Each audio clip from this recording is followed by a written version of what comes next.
আজকে আমরা দেখব A4Tech ডাবল ক্লিকের মাউসের একটা কমন প্রবলেম, সেটা হলো দেখাচ্ছি।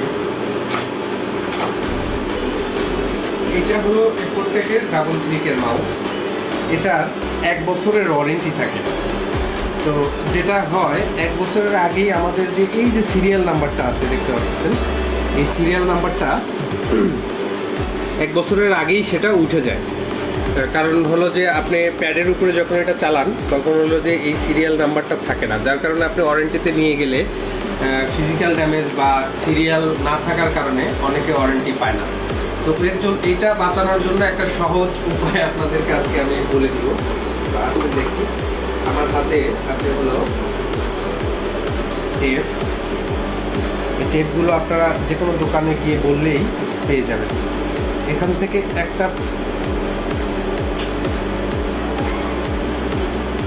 সুন্দর করে একটা পেয়ার নিয়ে, উঠে না কেন আরে,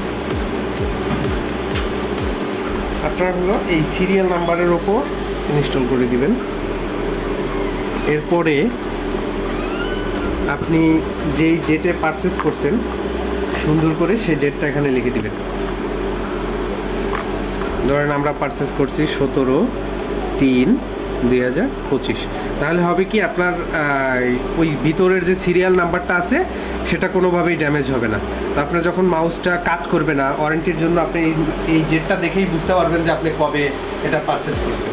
এরপরে জাস্ট আপনি ওয়ারেন্টি সেল দোকানে গিয়ে এই সিলটা উঠাই দিবেন, দেখবেন যে আপনার ওই যে স্টিকার যেটা আছে সেটা খুব সুন্দর ব্যবহার করবে। Thank you so much.